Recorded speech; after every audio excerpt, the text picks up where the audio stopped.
Nah. Goyak molek. Assalamualaikum warahmatullahi wabarakatuh. Alhamdulillahi rabbil alamin. Wa bihi nasta'in wa la 'udwana illa 'alal zalimin.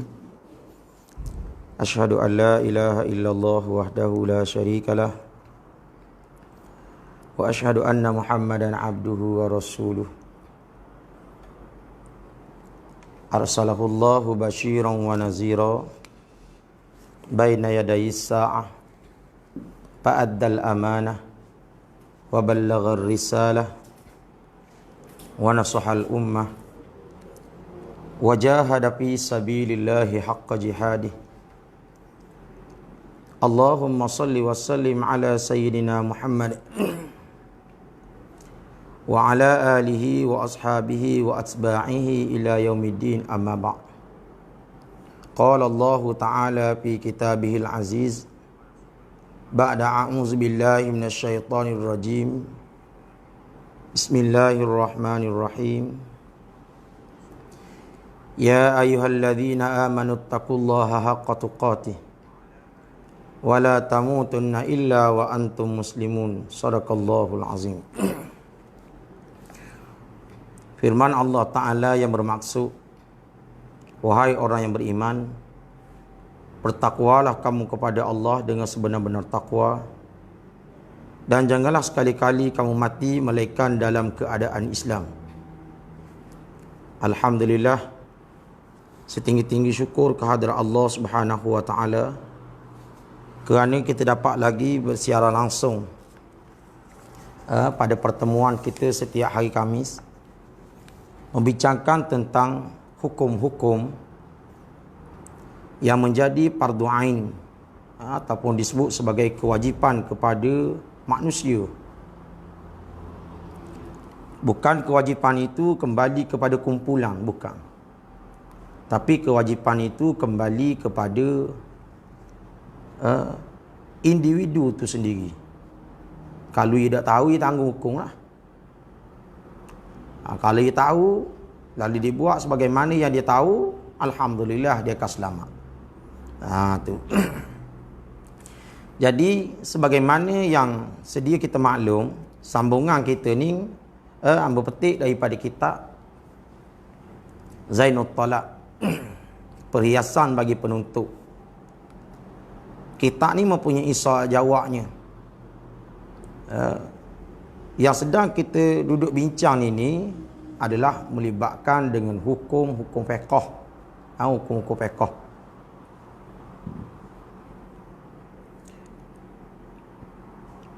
Yang mana dikata hukumnya terbahagi kepada 5 bahagian. Iaitu hukum Islam itu terbahagi pada 5. Ada wajib, ada sunat, ada haram, ada makruh, dan ada harus. 4 perkara telah pun kita bincang. Yang pertama, wajib, sunat, haram, makruh. Yang kita akan bincang pula pada pagi ini iaitu harus. Sebelum daripada kita masuk harus ni, suka saya ingatkan balik apakah yang dimaksudkan dengan haram dan makruh. Haram ialah sesuatu yang mesti ditinggalkan. Jika ditinggalkan, haram ni mendapat pahala. Dan jika dikerjakan, mendapat dosa. Contoh yang kita sebut sebelum daripada ni iaitu seperti mencuri. Itu termasuk perkara yang haram. Tinggal niat daripada mencuri, boleh pahala. Tak melakukan curi tu tak berlaku, dapat pahala juga. Tu. Sebab tu dalam bab dosa, kita niat nak buat dosa, tak dapat lagi. Tak dapat lagi. Tapi bila buat dosa ni, baru dapat dosa tu sendiri. Bila buat kemungkaran tu, orang panggil bila berlaku, barulah dosa tu berjalan. Kemudian, apakah yang dimaksudkan dengan makruh? Makruh Makruh ialah sesuatu yang digalakkan. Dia kata, puas dah dengar makna makruh. Tak. Makruh ni apa dia? Sesuatu yang digalakkan oleh agama Islam supaya ditinggalkan. Takruh bermakna takrih, iaitu benci. Tak benci. Jika ditinggalkan dia, hak makruh ni boleh pahala. Dan jika dikerjakan hak yang makruh, dosa tak dapat. Tidak mendapat dosa maksudnya bukan boleh dosa buat makruh ni, tak. Tapi pekerjaan tu benci. Seperti makan sesuatu yang berbau busuk. Dua pandangan ulama berkait dengan masalah makruh. Tak, makruh ni contohnya adakah benda tu makruh ataupun kita yang kena hukum makruh? Situ nak kena faham baik-baik. Contohnya makruh itu hukum. Makruh tu hukum. Bila makruh tu hukum, tak dapat tidak, hukum kena kepada mukallaf, orang yang diberati syarak. Bukan hukum tu kena pada pokok. Hukum dah kena pada buah. Ramai orang silap faham pada masalah makruh ni. Dia kata tak boleh makan peta, tak boleh makan jering, tak boleh makan bawang. Tak. Kita kata kalau gitu tak laku barang kedai-kedai yang jual bawang. Bukan maksud nak sindir lagu tu. Tetapi hukum makruh tu sendiri. Makruh ni dia tak kena pada benda. Dia kena pada orang, iaitu manusia. Binatang tak kena hukum makruh. Contoh wudu, kat mana makruh dia? Contoh peta, kat mana makruh dia? Bukan peta tu makruh, tapi benda yang bersifat busuk tu makruh. Dan siapa yang ambil benda busuk ni? Manusia. Yang kena hukum manusia. Contohnya dia makan peta. Lalu apa yang menjadi kebencian kalau dia makan peta ni? Busuk. Kalau hidup seorang, mulutnya busuk dah. Duduk dengan orang, bawa kepada orang tak berai dengan mulut busuk dia. Apatah lagi dalam perkara ibadat. Ibadat lebih-lebih lagi lah. Tak, dalam ibadat. Nak semayang, tiba-tiba bau busuk. Sehingga satu ketika tu Nabi kita Muhammad sallallahu alaihi wasallam larang sahabat ni daripada hadis semayang Jumaat, punca daripada mulut yang berbau. Tu, punca makan bawang. Bawang ni, bawang kalau ikut tubuh bau hamil. Tak. Tu, hamil bau tubuh. Mulut bau juga. Lalu Islam larang tak nak makan. Tak larang. Dah tu bawang. Boleh ambil bawang, makan boleh lauk, buat kira pandai lah tu masalahnya. Yang jadi hukum di situ, bila kita nak buat ibadat atau kita berhadapan dengan orang bau busuk. Hak busuk tu dinamakan makruh. Maka lebih baik kita tinggal hak tu. Hak kenapa kena tinggal ni? Bau busuk tu. Kalau contoh kita makan peta, bukan pokok peta tak boleh tanam. Bukan pokok jering tak boleh tanam. Tapi orang yang makan peta, makan jering ni sifatnya busuk sampai air kecing busuk kohong bau. Tak? Air kecing busuk kohong bau. Bila busuk kau menyebabkan orang benci lah tanah busuk kohong bau. Situ berlaku kebencian. Dan kalau kita cakap dengan orang kedah ke ataupun kita kata peta jering ke, bila cakap dengan orang akan lari daripada kita. Di situ Islam kata nak jaga hubungan kita sama manusia, apatah lagi nak jaga hubungan kita hablum minallah, maka tak dapat tidak kita duduk dalam keadaan bersih. Perkara-perkara yang bersifat tak comel, orang pandang kita tak apa nak comel dan sebagainya, itu adalah perkara yang makruh. Tu faham baik-baik makruh itu tuju kat mana. Jangan ikut dah sebut kata budu makruh lalu. Budu makruh kat mana budu? Tak. Budu makruh ke kita makruh? Tak. Kalau lagu tu, kalau kita letak budu tu makruh, jual budu tak sah lah. Kalau kita tak hukum kok, budu tu makruh. Makruh tu kembali kepada bukan benda tu. Makruh tu kembali pada orang yang ambil. Sebab tu hukum dipanggil hukum mukallaf. Tidak cerita hukum wudu. Kalau kita cerita hukum wudu, cerita hukum kicap pula. Kicap capur benda. Wudu capur benda. Tak? Ke ataupun kita kata sebab kerana wudu tu warna hitam. Kicap hitam letung lagi. Wudu keruh je kalau kokoh. Tak? Katanya orang Kelantan. Tak. Hilang selera kalau nak makan wudu. Lagu mana pula? Tiba-tiba kita kata demikian. Tak. Wudu gini. Sebenarnya makruh tu kembali pada makanan. Tak. Hukum kena kita. Sebab apa makruh pada wudu ni? Orang buat wudu ni, rolik-roliknya bila diperang, dia ada ulat. Ulat ni ulama' awak mari dah hukum. Ulat termasuk binatang yang bersifat najis. Kalau ulat saat ni tu kita jatuh dalam air, kita ambil buang, tak jadi najis lagi. Sama juga macam wudu. Bagaimana pula masalah kalaulah ulat tu acur lebur dalam air tu, dalam wudu tu ulat acur lebur dah. Dia jadi tinggal kulit-kulit kupang habis dah. Tu. Tak. Ataupun dia baru biak, ada kalanya dalam wudu tu, tak, ulat ni masih hidup. Lagu mana? Maka yang demikian di situlah berlaku makruhnya, tak comel. Kerana hukum asal ulat adalah termasuk binatang najis. Tiba-tiba kita pergi makan ulat, hukumnya haram. Hak ni dia kata tak makan ulat wudu ni. Dia tu makan dia. Dia kata kita ambil bila sudah daripada tapis sang, daripada wudu tu kita tapis.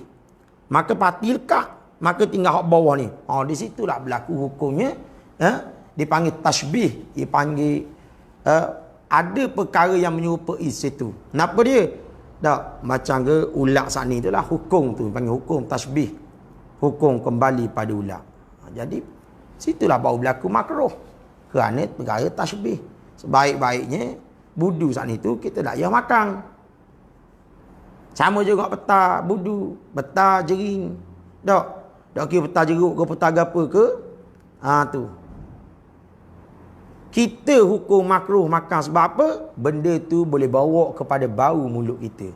Bukan peta tu makruh. Kita yang makan tu makruh. Tu. Nanyalah kalau gitu. Orang pergi kait peta tinggi. Kita kata tanam peta ni haram. Sebab apa? Dibawa pada makruh. Tak lewat gitu. Jangan jatuh hukum mudah-mudah. Dah. Habis. Seterusnya dikata mubah, termasuk hukum lagi iaitu harus. Sambung pada pagi ni, iaitu mubah ialah suatu haru-haru ni suatu yang boleh dikerjakan. Orang kata nak buat-buat tak mau buat sudah. Senang. Dan boleh ditinggalkan. Jika bagaimana pula kalau buat makruh haru ni kalau buat? Kalau buat perkara haru tidak mendapat pahala. Mana pula kalau tinggal? Jika ditinggal pun tidak mendapat dosa. Bahasa kita mudah cakap, nak buat-buat, tak mau buat, sudah. Gitu. Contohnya, kenapa contoh? Bersifat haru ni. Makan, minum. Tak? Tu. Bersifat haru. Tidur, haru. Nak tidur, tak mau tidur, sudah. Nak makan, tak mau makan, sudah. Nak minum. Tak jadi pula minum. Tak. Tu. Benda-benda yang bersifat haruh gini, tak. Maka hukum kata tak dapat pahala dan dosa pun tak dapat. Pahala tak dapat, dosa pun tak dapat. Atas individu itulah. Kemudian ulama bawa mari tambahan daripada 5 hukum yang disebut hukum mukallaf ni. Hak kita sebut tadi 5. Wajib, sunat, haram, makruh, haruh. 5. Tambah lagi 2. Tambah lagi 2. Iaitu sah dan batal. Sah ni dituju pada ibadat. Sah ialah suatu yang dikerjakan dengan sempurna. Sah maksudnya sesuatu yang dikerjakan dengan sempurna. Itu kira sah. Lagu mana maksud sempurna ni? Bisyara'id. Mesti memerlukan syarat-syarat. Tak. Ataupun rukun mesti kena tentu. Contohnya semayang, berwudu. Hak tu memerlukan kepada rukun supaya sah peribadatan kita. Kan kita belajar kan ambil semayang. Tak, bila kita semayang, maka sebelum semayang dia ada syarat sah. Itu perkara-perkara perlu. Orang ingat semayang ni, tak, orang ingat semayang ni hanya ambil semayang, rokok sujud, tidak gitu. Tak. Bisyara'i, mesti ada syarat-syarat yang tertentu. Maksusah. Syarat ni telah ditentukan kepada kita. Kena cek dulu sebelum semayang. Tak, nak musah semayang kita ni, mesti kena, yang pertama, suci hadak kecil, hadap besar. Kena standard sesar tu. Kemudian, selain pada suci hadak kecil, hadap besar, suci pada badan, pakaian dan tempat semayang daripada najis. Ni sebelum semayang belaka ni. Kena sesar tu syarat-syarat dia dulu. Lagi syarat sah lagi, menutup aurat. Tak, ni kadang-kadang reti semayang aurat jelabai buka. Tak, kadang-kadang cari mayang macam, tengok pula cari kat mana. Tak, tu. Luar cari lutut boleh ada. Luar cari boleh ada. Kadang-kadang orang isap okok, tahu isap okok. Orang isap okok ni dia getik ni. Berak bila kena kain kau. Dia jadi berlubang-lubang. Kadang-kadang sebelum pada semayang tu cek dulu barang ni. Selain daripada menutup aurat, yakin masuk waktu. Kena belajar juga yakin masuk waktu ni. Tak. Yakin masuk waktu dengan beberapa syarat pula. Tanda dia. Kalau kita hari ni khabar mutawatir lah, khabar ramah, kita tahu orang bang. Orang bang. Bagaimana kalau orang tak ada bang? Kena belajar pula lah. Berkait dengan kalau orang tak ada orang bang. Kena tengok jang. Ataupun kita kata, tak, yakin kita ni bahawasanya waktu sudah masuk dah. Kena yakin. Tidak boleh mari, tak, sengka saja. Syak tak boleh mari. Sebab tu perkataan syak, zon dan waham tidak diterima pada hukum. Waktu perkara tak sah belaka, batal belaka tu. Kemudian yang melibatkan lagi dengan syarat sah ni, iaitu dak menghadap kiblat. Allah Rabbi, bak menghadap kiblat pula. Ingat menghadap kiblat. Bak menghadap kiblat ni, tak, kita menghadap ke mana agak-agak? Arah kiblat. Ada kata kita menghadap kepada matahari. Kiblat bukan arah matahari. Kiblat adalah menghadap Kaabah. Kaabah bukan arah matahari.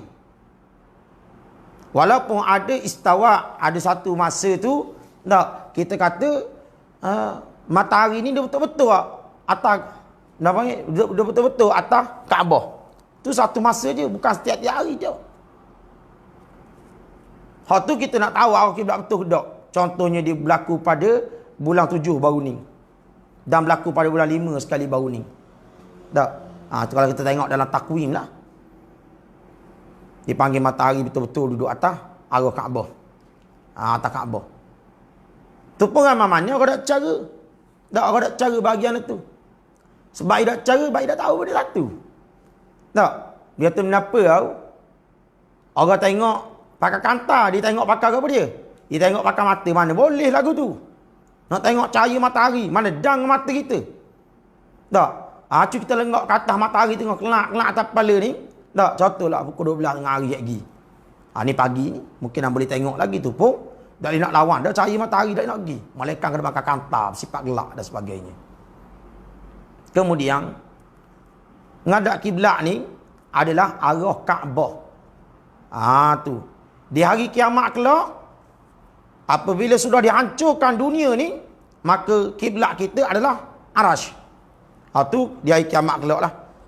Ketika mana Nabi Muhammad SAW mengangkat kepala menongok ke langit. Arash ni, Arash adalah makhluk Allah paling besar sekali atas muka dunia.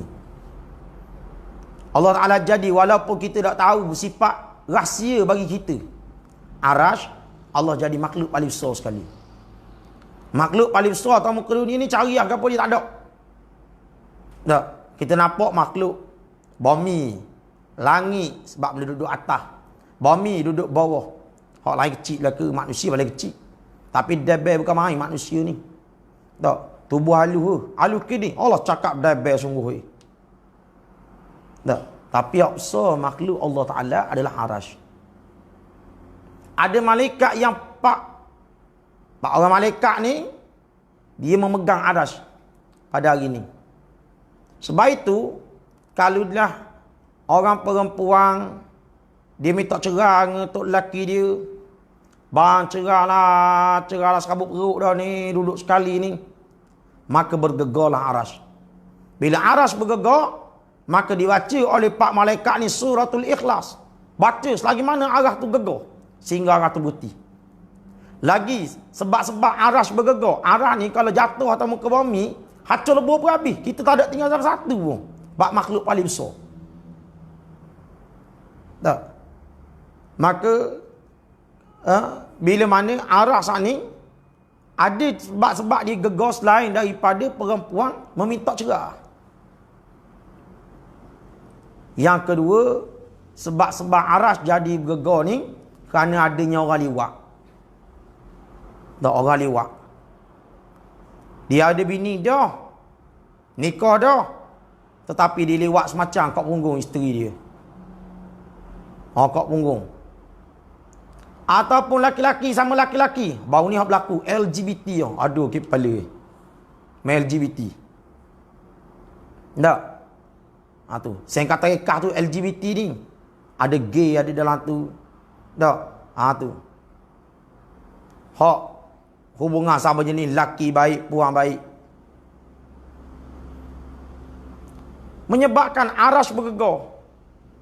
Penyakit LGBT ni bukan zaman kita ada nu. Zaman kaum yang derhaka pada Nabi Allah Lut alaihissalam. Ada nyakit lagu tu. Tetapi yang di mutaakhir ini, di akhir-akhir ini ada satu lagi nyakit. Dia panggil nyakit perangai yang deraka pada Nabi Lut. Allah Ta'ala hina dia. Allah Ta'ala pusing bumi ni. Orang panggil toyu ni lipat bumi. Tapi istilah pada orang yang warak, alim ataupun dipanggil orang ni wali, toyu ni dipanggil jakoh pendek. Dia duduk di Malaysia. Dia satu jakoh saja, satu langkah saja sampai Mekah. Tu orang yang kuat amalan dia lah. Dan dipilih oleh Allah Ta'ala. Tapi orang ni kena lipat bumi, gulung tu. Seperti mana kita maklum. Tak? Satu kaum yang Allah Ta'ala lipat bumi dia. Iaitu kaum yang derhaka pada Nabi Allah Lut alaihissalam. Kenapa perangai-perangai dia? Hari ni semakin hari semakin nampak perangai-perangai yang daripada sifat dapat perangai hak yang derhaka pada Allah ada buat pakai ini. Salah satu daripadanya laki-laki menyerupai perempuan, perempuan menyerupai laki-laki. Ni penyakit akhir zaman. Berat ni. Laki-laki menyerupai perempuan pakai kata macam kata beruk. Tak tekak kata beruk, tahu? Tak tekak. Molek tu berbuat apa pokoknya. Tak. Kalau beruk munasabah pasal dia binatang, kita manusia. Ataupun kita kata dia pakai tali tekak. Banyaklah keadaan dunia hari ni. Kalau kapilah dia pergi lah. Kita orang Islam sanggup ambil kata mah. Beli kata, cari bengkel tak tekak.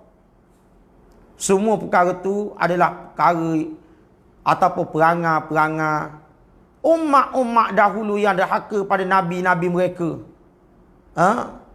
Diazab oleh Allah Subhanahu Wa Taala. Kita ni alhamdulillah Tuhan beri peluang. Umat Nabi Muhammad sallallahu alaihi wasallam ambil peluang. Ambil peluang pasal ada masa untuk kita bertaubat. Tu. Kalau kita tengok soalan sini, masa ambil wudu wajib ke menyelati jari-jari kaki? ke dak apa je kita jiru air gitu, pastikan bahagian kaki kena dah. Dua pandangan ulama berkait dengan soalan izni Ismail. Yang pertama, melibatkan anggota wuduk ni, tak apalah sambil-sambil kita baca kitab, kita jawab soalan. Yang pertama, hukumnya sunat. Yang kedua, hukumnya wajib dalam masalah menyelat-nyelat ini. Kalaulah kita yakin memang air tu tak sapa, air kita ambil air semayang memang kita rasa tak sapa, tetapi dengan menyelati baru sapa, jadi wajib. Dengan kita selak lagu tu baru jadi wajib. Bagaimana pula kita rasa sapa dah? Ambil ni contohnya, kita basuh kaki, kita tak perlu gosok-gosok. Tu tak perlu gosok-gosok. Pasal kita rasa sapa dah. Bila sapa dah, hukum kata sunat saja menyelak. Sunat saja. Tu. Kalau dia kata nak cucur gitu, dia kata siapa dah apa cucur? Tak apa. Tapi sebaik-baiknya sunat dia menyelak. Sebab nak bagi yakin. Tu dua jawapan lah. Yang pertama sunat, yang pertama wajib. Sebab apa wajib? Yang kedua sunat. Jadi kita sambung balik kitab kita ni. Sebab itulah hukum dunia hari ni manusia kadang-kadang tak pakai hukum Allah Ta'ala. Sebab tu tak sebut wa man lam yahkum bima anzalallah. Tak, faulaika humuz zalimun. Ada mereka yang tidak berhukum dengan hukum Allah. Bukan yang tak tahu, tapi saja nak jadi passion berkali. Bukan yang tak tahu, tapi saja-saja nak buat comel, maka hukumnya haram. Macam tadi laki-laki menyerupai perempuan tu. Tu perangai-perangai yang dibinasakan oleh Allah. Kita ni ada masa peluang, taubatlah. Nyesal dak ditinggal lah penyakit-penyakit demikian, perangai-perangai dak comel tu tinggal. Tu. Orang puang gitu juga. Kadang-kadang orang puang ni dia nak menyerupai laki-laki. Pakai-pakaian siapa fit. Fit tahu fit. Hak nampak bentuk tubuh. Tak. Kalau jalan depan orang lelaki liu mata-mata. Tu. Kalau kadang-kalanya perempuan ni pakaian dia yang menyebabkan, termasuk dalam hadis Nabi SAW, pakaian yang bersifat menjolok mata, peumpamaannya telanjang. Macam nak pakai baju lah. Tak? Main napok belaka tubuh-tubuh. Apa kemain lagu tu? Tak? Ustaz cabut piyah model lagu ni. Sebab itu, perangai yang ada pada zaman Nabi Allah dulu, yang derhaka, umat-umat derhaka ni, ada nyakit dia pada zaman kita hari ni. Kalau umat dulu dibinasakan oleh Allah, maka kita jangan lock ataupun kita jangan rasa tak apalah zaman dulu. Zaman ni tak ada benda. Jangan. Tu. Tak. Kemudian yang seterusnya batal. Saat ni hak sah. Kita cerita pula berkait dengan batal. Apa makna batal? Batal ni ialah suatu yang dikerjakan dengan tidak mengikut mengikut syarak dan rukunnya. Perkara-perkara yang bersifat yang perlu ada syarat, kalau dah ikut batal. Tak. Kalau kita bilang tadi berkait dengan syarat sah semayang, termasuk syarat sah semayang lagi belajar. Mengetahui yang fardu dikatakan fardu, yang sunat dikatakan sunat. Tak tahu. Dah ambil cara langsung. Janji beli semayang je. Maka semayang kita dikirakan tidak sah. Orang panggil batal lah. Kalau gitu nak wispunya semayang gua ni, kena belajar. Baik tu orang tua-tua duk pesan, belajarlah, gidengolah. Heninglah barang ni.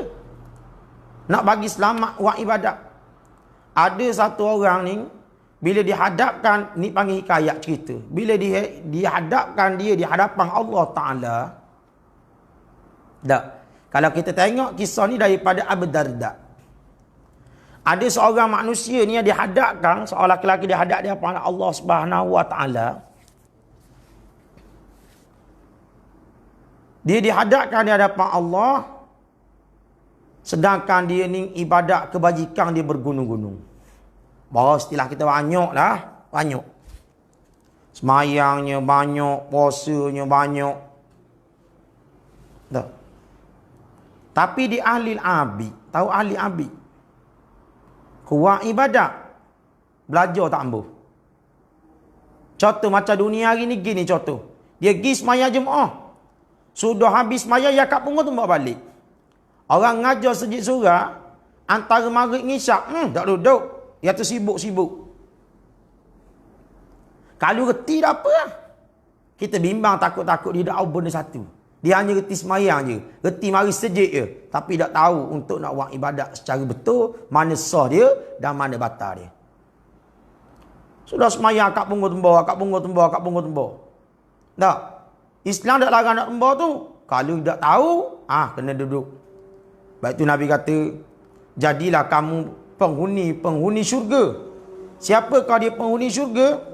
Mereka yang lalu di taman syurga, lalu disinggah. Ia petik juga antara apa-apa sahaja yang ada di taman syurga ni. Sahabat tanya, ya Rasulullah, maksud taman syurga ni apa dia? Iaitu majalisul ilm. Tiap-tiap majlis yang bersifat pengetahuan atau majlis-majlis ilmu, maka itulah dinamakan taman-taman syurga. Tapi sayang, tak rebut peluang ni. Tak rebut.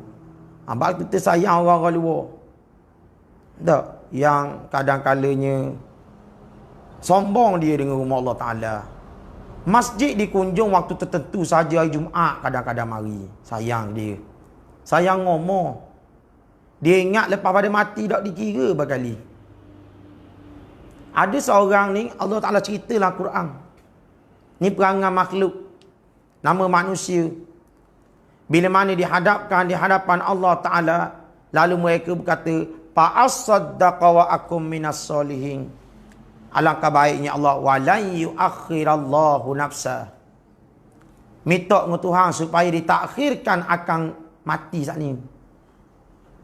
Tak sejam, 2 jam minta ditakhirkan mati. Tujuan dia fa'as-saddaqa nak sedekah. Wa akum minas solihin. Masa itulah baru nak mari dengar, nak jadi orang baik, nak buat gini. Allah kata walan yuakhirallahu nafsa. Allah Ta'ala sekali-kali tidak akan mentakhirkan waktu. Saat aja. Izaja apabila datang pada mereka itu ajaluha. Nyawa siapa? Dah mari halkong kelak tak ada cang dah. Kalau lembu tak, dia nyawa siapa kelak orang cari pisau kerok. Tapi manusia bukan nak kerok. Kelak nyawa siapa di halkong ni. Masa itulah nyesal. Sebab apa dia nyesal ketika itu? Allah Ta'ala jawab, wallahu khabirum bima ta'malun. Allah tahu. Dunia dulu perangai mudah gitu. Tapi masa mati menapak azab depan mata baru memikir. Maka Aba pesan ni sebagai peringatan kepada kita bersama, bukan nak marah dah. Penuhlah rumah-rumah Allah Ta'ala semasa hidup atau muka dunia ni. Tak. Allah Ta'ala tidak akan, bila mana mati seorang, tidak akan mempercepatkan atau tidak akan memperlewatkan. Tak. Malaikat Israel tak tahu nyawa seorang-seorang kat mana nak ambil pada ni. Pukul berapa, jam mana. Allah Ta'ala saja yang maha mengetahui. Sebab itu menjadi rahsia Allah hidup dan mati. Bila menjadi rahsia Allah Ta'ala hidup mati, beringatlah kita. Beringat. Jadi di situ bersebut saning perkara sah, batal dan beberapa hukum mukallaf yang 5 tu, maka semua perkara ni wajib kita kena tahu. Seterusnya iaitu mukallaf. Tu mukallaf. Apa dia mukallaf? Orang tanya. Saat ni yang bersebut, kita ni disebut bagi orang mukallaf yang diberati syarak. Apa makna mukallaf? Mukallaf ialah orang yang dituntut supaya melaksanakan ajaran-ajaran agama Islam. Orang mukallaf dia kena hukum 5 tu. Apa dia syarat-syaratnya? Dia kata syarat-syarat ni.